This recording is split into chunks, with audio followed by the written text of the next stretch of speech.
Hello! To let me know where you're listening from. I find it incredible that we're exploring these ancient stories together from different parts of the world, connected across time and space by our shared curiosity about the past. The medieval bedroom was a battlefield where bodies became political territories, where the church's doctrine clashed with pagan traditions, and where the most intimate moments of human life were governed by rules so bizarre and restrictive that they would make a modern person's skin crawl. These weren't just personal choices. They were matters of eternal salvation, family, honor, and literally life and death.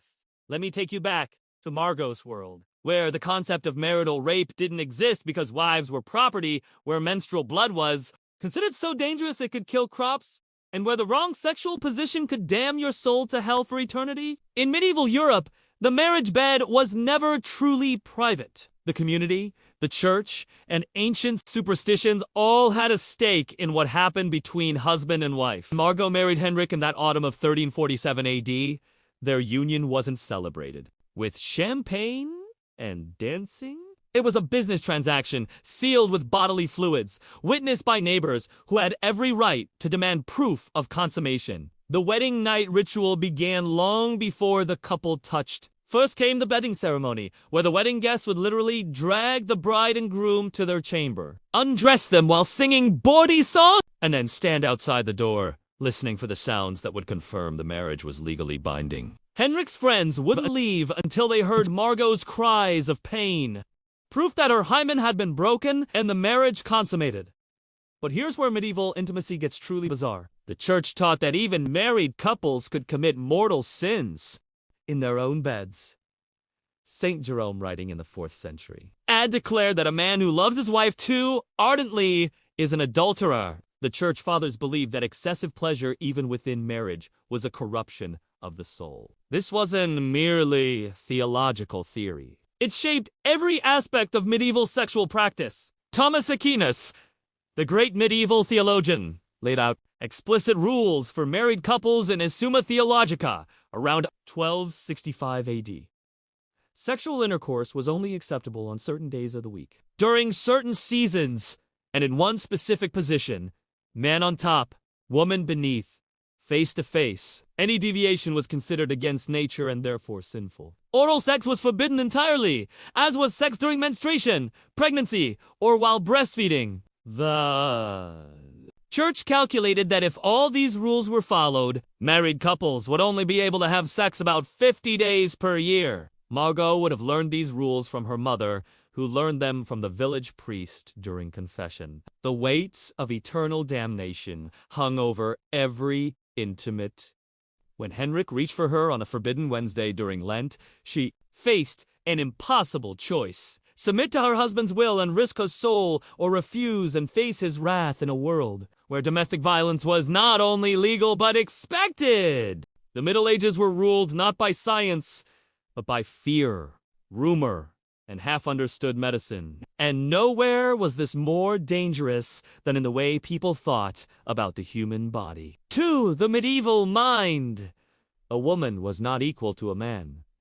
She was colder, weaker, a flawed copy of the male design. Physicians claimed women were leaky vessels, unable to control their humors, their blood, even their thoughts. Menstrual blood, for example, was feared as poison. It was said to sour wine, wither crops, and drive dogs mad. If a woman so much as touched bread during her bleeding, some believed it would turn black and rot. For Isabella, this meant her most natural cycles were treated as curses. When her first menstruation came after marriage, she was told not to walk in the fields, not to touch the butter churn, not to sleep near newborn animals. If a calf died, if a hen stopped laying eggs, the suspicion would fall on her. And then there were the myths about desire itself. Priests warned that too much intimacy could sap a man's strength, even shorten his life. Doctors wrote that if a man spilled his seed outside of marriage, demons would gather it, using it to create monstrous offspring. Imagine lying in bed,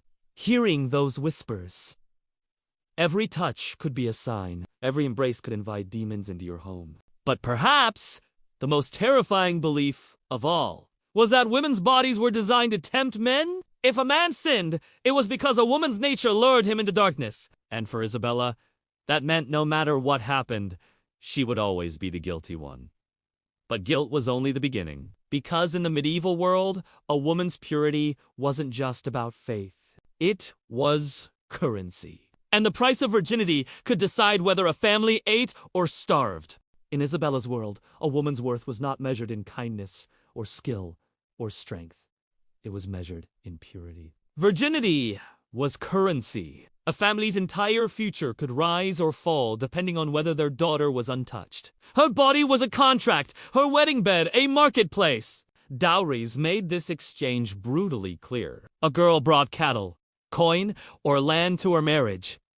Payment to secure her husband's name. But virginity?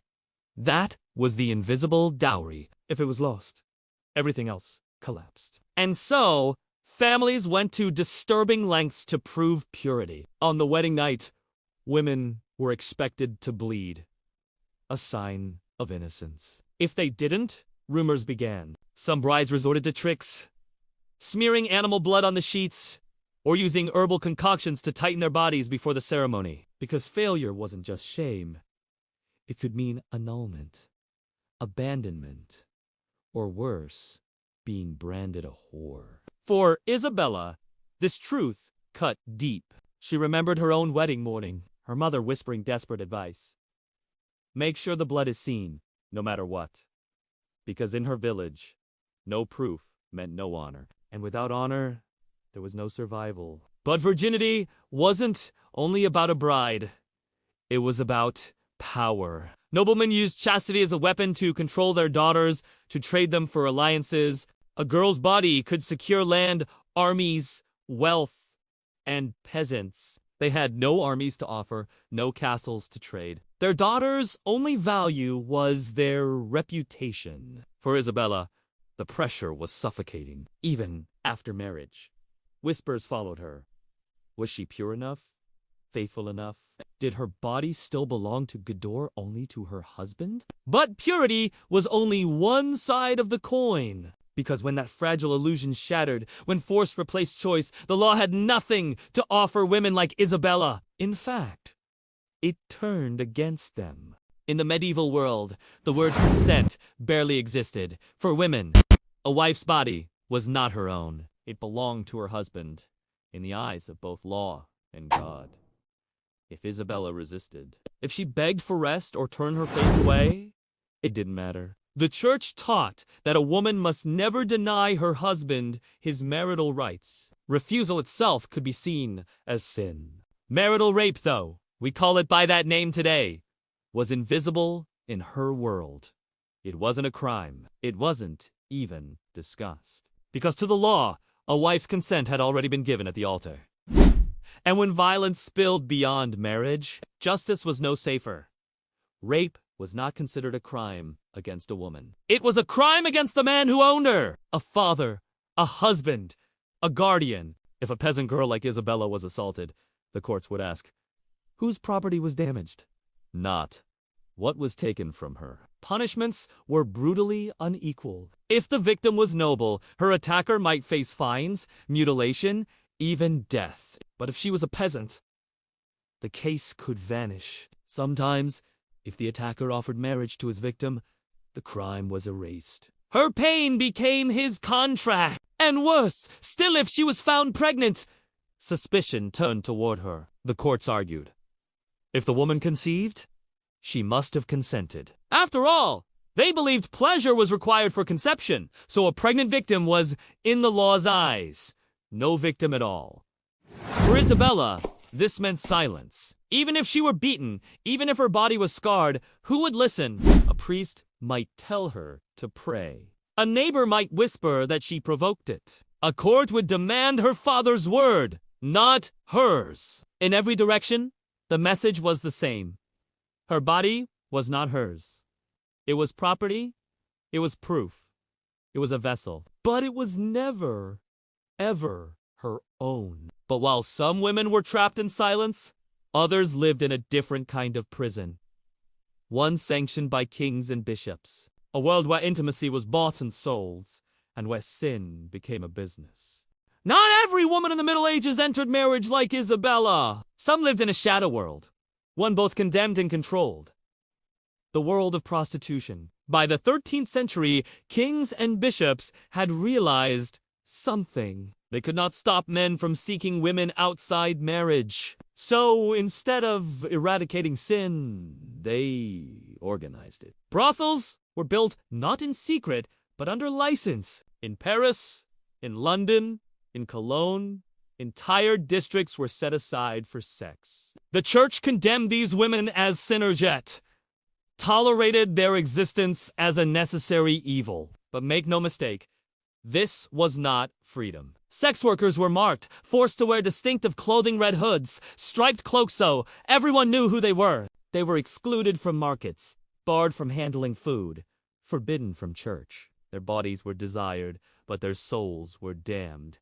The dangers were endless. In cramped, filthy rooms, disease spread quickly. Some scholars believe syphilis was already emerging by the late Middle Ages, disguised under other names. Others carried infections that left them barren, or worse, dead before 30. And still, business thrived. A single brothel in Southwark, London, recorded hundreds of visits per week. Men of all classes, peasants, merchants, even priests, walked through their doors. For women like Isabella, the threat was constant. If her husband died, if a family starved, there was always the whisper: you could earn in the stews. To fall into that life was to fall into ruin. Yet for some, it was the only path left between hunger and survival. And the hypocrisy ran deep. Priests who thundered from pulpits about the sin of lust were sometimes the very men climbing into brothel beds at night. Kings who declared moral laws collected taxes from the women who broke them. The brothel was not just a place of sin, it was a mirror reflecting the darkest truths of medieval society. That women's bodies were commodities, bought, sold, and discarded at the convenience of men. But while peasants and prostitutes lived under crushing rules, the nobles were inventing something different. A fantasy world of romance and poetry. A world called courtly love. But for women like Isabella, it was a dream she could never touch, while peasants like Isabella struggled under the weight of law. Superstition and survival. A very different story was being told inside castle walls. It was the age of courtly love. Noble poets and troubadours sang of knights who adored their ladies from afar, of pure devotion and noble suffering. They wrote verses about sighs beneath moonlit towers, about love so holy it could never be consummated. In these poems, women were angels, untouchable muses who inspired men to greatness. But this was not the world Isabella knew. For her, love was a word whispered in church sermons tied to obedience and sin. She did not have the luxury of knights kneeling at her feet or gifts of poetry written in her honor. She had mud floors, hungry children, and a husband whose affection was measured in bread and survival. The distance between courtly love and village life was like heaven and earth. Noblewomen might wear silks, exchange letters, and taste a fantasy of power in their roles as objects of worship. But peasants, their marriages were contracts of labor. A woman was chosen for the land she brought, for the work she could do, for the heirs she might provide. And yet, the songs still traveled. Troubadours wandered from court to town, carrying tales of distant passion. Sometimes, a line of a poem would slip into Isabella's ears at the market. Words of longing, of secret devotion. For a moment, she might have wondered what it meant to be loved, like that, without fear, without duty, without sin. But the fantasy never lasted, because once she stepped back into her cottage, back into the smoke and the straw, the truth returned. Courtly love was a game for nobles. Survival was the only story for peasants. For Isabella, the songs of knights and ladies were nothing more than echoes from another world. Beautiful lies drifting down from castle windows, disappearing into the mud of her village path. And so Isabella's life became what so many medieval women endured. A cycle of fear, obedience, and survival. But behind this story lies a truth we can't ignore. That the Middle Ages were built not just on war and faith, but on control of the most private human act, desire. Isabella's life was not unique. Her story was not written in a single book, nor carved into stone. Instead, it was repeated thousands of times in countless villages across medieval Europe, and most of those voices were silenced before they ever reached us. For every noble poem we preserved, there are hundreds of peasant women's stories we lost. The chronicles written by monks told of kings, wars, and miracles, but rarely of the women who bled quietly in the night after forced consummation, who whispered confessions of sin for simply enduring their husbands, who carried children they did not choose. Still, traces remain. In parish records, we find women punished for breaking sexual laws. In the year 1380, a woman in York was fined for lying with her husband during Lent. She was not the only one. Cases appear across Europe. Small fragments of lives destroyed by rules that no one could fully obey. In the archives of Paris, there are notes about prostitutes who died unnamed, their bodies buried in unconsecrated ground to the church. Their sin followed them beyond death. And in medical texts of the time, women's suffering was twisted into superstition. Doctors warned that too much female desire could poison the womb, that women who enjoyed intimacy too much could give birth to monsters. And yet, those same texts claimed that if a woman felt no pleasure at all, she could not conceive.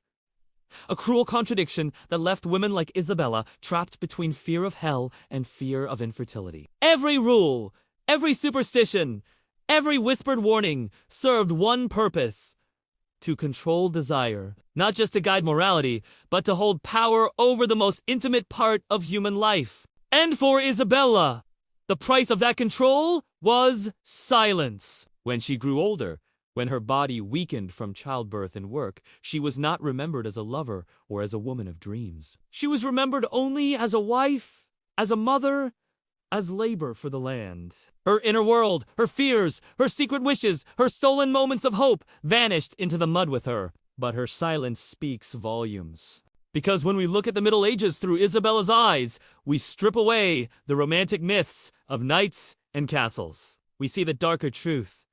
A world where women's bodies were battlegrounds, where superstition dictated love, and where desire was not joy, but danger. And perhaps the most chilling thought of all, this system of control lasted centuries. Generations lived and died without questioning it. Which leaves us with a haunting question. What do we accept today, in our own world, as normal, that future generations will see as cruelty? This was the hidden history of medieval sexuality, not the fairy tales of courtly romance, not the glory of kings.